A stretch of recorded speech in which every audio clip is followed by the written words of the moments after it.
on, okay, using a magnet. I want to improve on the stuff Can't help you with that. that, okay.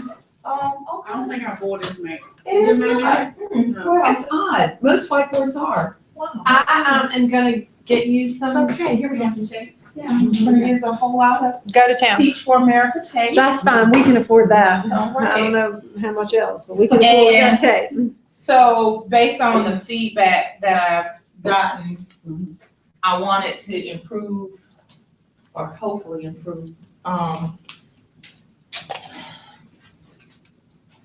some of the feedback I got previously on this business, and this is when. See, you said the same thing I said. Yep. Yeah. Great minds. It's So, written down in there. and then I wrote some things in my actual first week, my first day lesson plan that I just actually want to Do. try out. So, Yeah.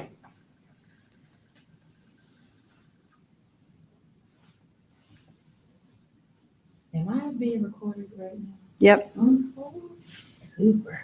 Okay, then I'm gonna go ahead and start. Good afternoon. My name is Carla Gilchrist, and I am a curriculum and instruction partner for Teach for America. But beyond that, I am also a first grade teacher, and I've been a teacher in Chapel Hill Harbor City Schools for over 22 years.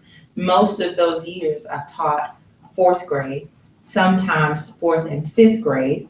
Fifth grade for 1 year, and then 3 times fourth and fifth. And the last 4 years I've taught as a first grade teacher. I've taught students of varying abilities, gifted, highly gifted, specific learning disabled, autistic, post-traumatic stress, behaviorally, emotionally disabled, you name it, those students have been in my class. That being said, the work that I've begun with Teach for America is in the top 3 of professional challenges. Because one of the blessings of being somewhere for 22 years is that hopefully in a positive way, your reputation precedes you. And so there's a lot of the work that I do with children that I don't have to explain. That's right. There's a trust that's often given to me that's not necessarily earned from my current students, but from word of mouth that took place for the work that I've done for 22 years. So that's wonderful for me at Glenwood Elementary in that small spot in the world. But with this work for Teach for America, I've been put in a really vulnerable position because though I have enjoyed working with the people that I've worked with Teach for America, I have to show them who I am. And I have to avail myself and be vulnerable in terms of my practice. I have to make it public. And there's one thing about me. I love to teach in front of children all day long. But the idea of standing in front of adults and making my practice public and explaining myself is like a friendly firing squad. And so this work has made me very vulnerable. But the reason this work is so important is not just for me to get out of my comfort zone.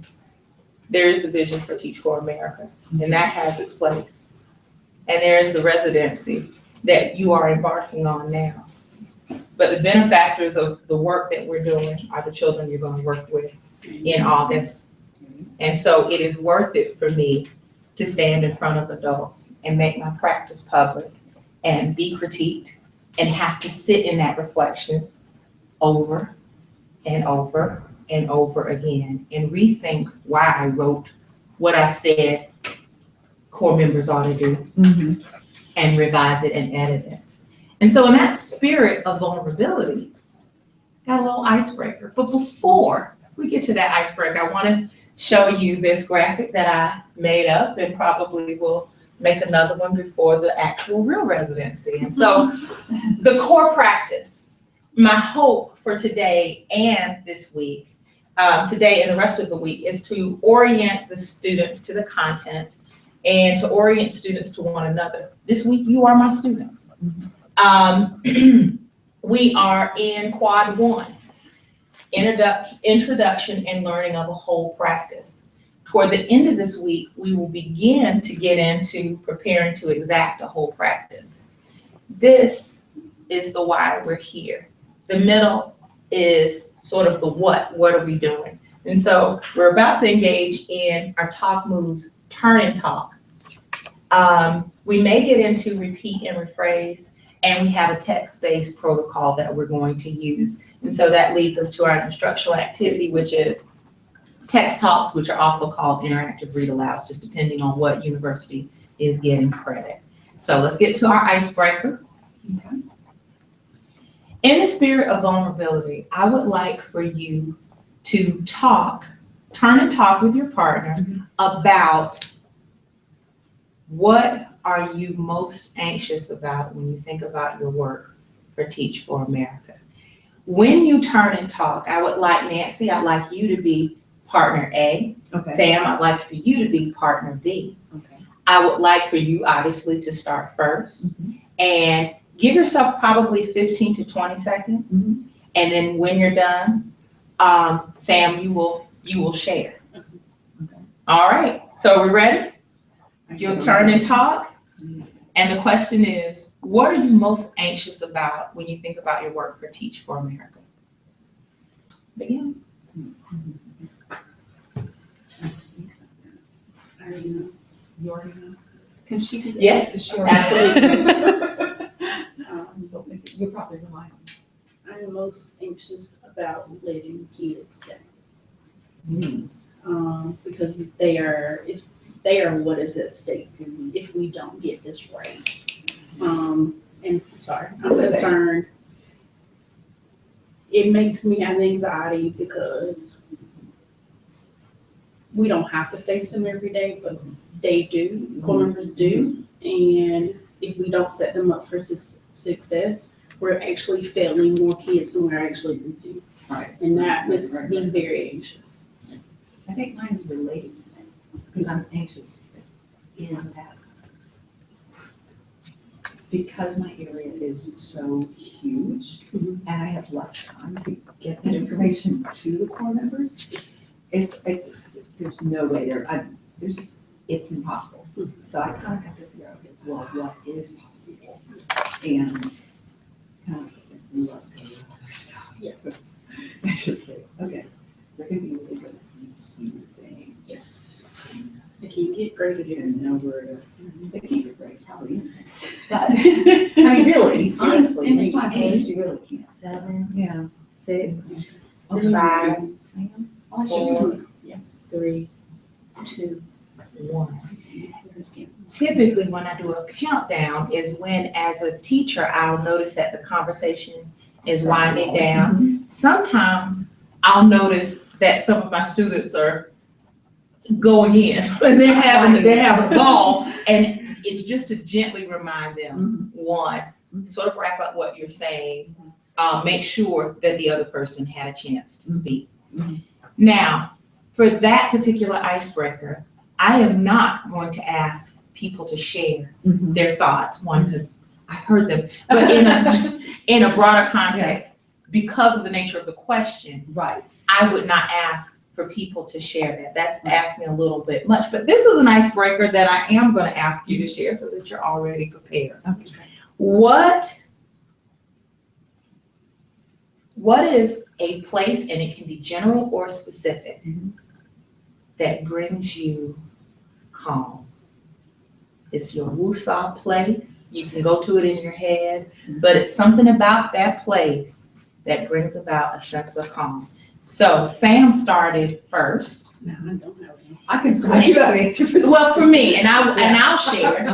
In general, I like the beach. I'm not an outdoorsy person, but there's something about the beach, just seeing the vastness of the beach and the ocean and just the rhythm of it that brings me some peace. But more specifically, I was at a reading conference in Reno, Nevada, which was a one-horse town that made Durham look like Paris, France. I've been to Reno. And I took a bus trip to see Lake Tahoe, and I was on a charter bus, That's beautiful. and I saw this lake before a mountain, and the lake was so clear you could see the reflection in the lake. And that is probably the single most majestic thing that I've seen on earth. And so when I'm in spaces and places that I don't want to be, sometimes I can just go back to being on a charter bus and for about 15 seconds looking at Lake Tahoe. So one place, it can be general or specific, it just brings you a place of calm. It could be your bed. Do you want us to turn and talk, or do you want? I want you to turn and talk to each other. Okay. Ready? Hear us. Begin. So, well, I had to think of this today because I was having this turmoil with this death in my family. So I got home and I said to my husband, we have to go get Japanese. And it's like, I'm really A Japanese foot? food. Oh, what is that? I need to have Japanese food. That's my comfort food. And so it's like, okay, we're going to get a bento box. And so that just like, it's not a place, but it's an experience. It's an experience. And like, if I'm ever upset or anything, I'll go to Japanese food. I don't have an answer for that. I don't think I've ever found a place that made me very relaxed and calm, which is odd. You need to go to Japan. Just need to put some more around my kid. Before the children, there was a place that brought you joy. I think if I had to name anything, yes, and this might be very corny, inside of a book. There you go. That makes a lot of sense to me. Me too. And I typically get if the book is very well written, I get lost in the book. And Yeah. But usually I can get through like I don't know. So I would say a book. It's just a place. Well, it's as much place as Japanese food. Let me ask a question. This turn and talk went on just a little longer than maybe sometimes you'd want. Right, true. But why did it? Because we were engaged with each other. You were engaged? Gives you an opportunity to, sometimes the moment is more precious than the time limit. So like letting someone complete their thoughts so that they can contribute and not feel like I have to rush to think. And what also happened with the question I asked, Nancy said, I already know my answer. Oh, yeah. And what happened But with she needed Sam? time. Yeah. And with time, Yeah. she had a very profound answer. Right. That's right. And if that's how we think, isn't that how our children think? A 6-year-old feels the same way as Nancy's That's going to good. feel That's given good. a certain question. Right. And the same 6-year-old, and another 6-year-old's going to feel the same way that Sam felt at the beginning. True. And our classes are going to be full with Nancy's and Sam's. So in that whole talk move of turn and talk, there are a couple of things going on. One, you want to get your voice in the conversation. You want to get your voice and you want your students' voices out there. Sometimes they need to simply talk to one another. And it isn't something that needs to be addressed to the whole group. Right. But sometimes, and pretty much in a classroom setting, when you're trying to drive a broader comprehension of text, as we're getting ready to do, you do want those voices in the conversation. And so what I'm going to do very briefly, and I'm not going to do an entire run of this book for a couple of reasons. One is because 2 of you've actually heard it, and 3, because of time. I am going to share with you a text talk or an interactive read aloud, and you are going to be who you are. I am reading this book. It's entitled Dancing in the Wings. The author is Debbie Allen. And I am going to do it in the same way that I would do if you were students. And so, ladies, I'm going to begin to read this book to you. It's called Dancing in the Wings. I'm going to read it to you as a text talk. The difference between a text talk and a regular read aloud. A read aloud, we're going to all gather around the book. I'm going to show you every page. I'm going to read straight through. We're going to enjoy the story. We might pause once or twice. We might laugh a little bit or think, but a read aloud would take me probably 10 minutes. Mhm. A text talk, we probably won't get through half of the book in a number of minutes. The reasons why I won't show, one of the primary reasons why I won't show you every picture is because based upon what I'm reading, you should be able to have a picture in your head about what's going on. If I'm showing a picture to you, it should drive your understanding. And so your work is going to be really listening and speaking appropriately. What speaking appropriately means if I'm asking you about the character, you are not talking about what you want to do at recess or 6 o'clock when we leave. When we also will be engaged in turning and talking. I'm going to have you turn to each other and talk. And sometimes I might not ask you what you said. I might ask you what your partner said. So you really have to be a good listener. And I know you're ready. So let's begin. So title of our book again is Dancing in the Wings. It was written by Debbie Allen, and the pictures or illustrations were done by Kadir Nelson. Okay, so I see this girl and she's in a tutu and she's on her tippy toe and she's stretching her leg. Clearly she's a dancer.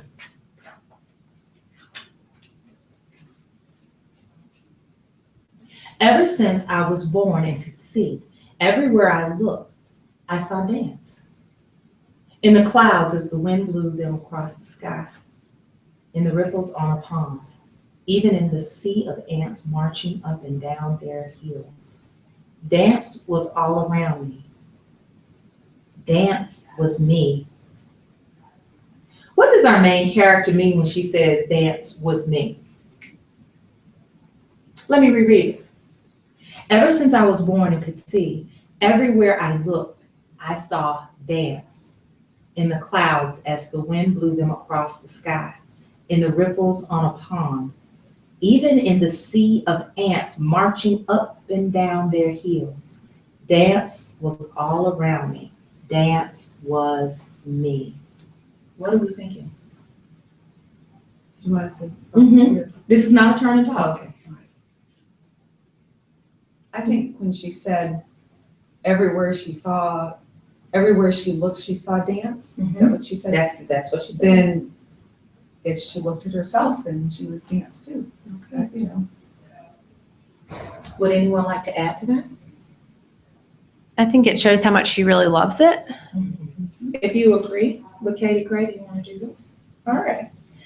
My mom calls me sassy because I like to put my hands on my hips because I always have something to say. Well, if you had feet as big as mine, you'd understand why. To be sassy means to be bold or confident. And I want to show you this picture of Sassy. She's got big feet. She does. And she's got her hands on her hips like some of you all do. When I tell you to do something and you're kind of thinking it over.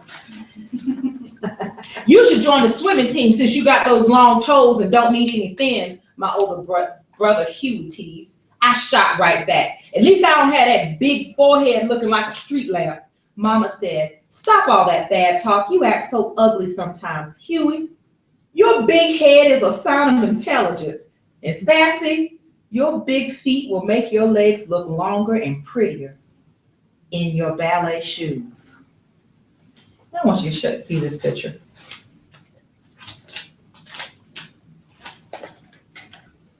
It sounds like they're being super mean to each other right in front of their mother. I want you to know what this is. This is something that goes back many, many years, and it's called the Dozens. It's not bullying. It is teasing, and it is meant to be humorous. It is not what we would call teasing today. And so that is what Sassy and Huey are doing. Why do you think Sassy and Huey's mom, I'd like you to turn and talk. Why do you think Sassy and Huey's mom agreed that Huey has a big head and that Sassy has big feet? Because they do. Sam, I love what I heard you say. Can you share it with everyone? They picture shows that they actually have those traits, you can't argue with what's on the page. I absolutely agree with you. Mm-hmm. They do. All right. Mom didn't get anything out of seeing them, though. Yeah, mom gave Because birth they to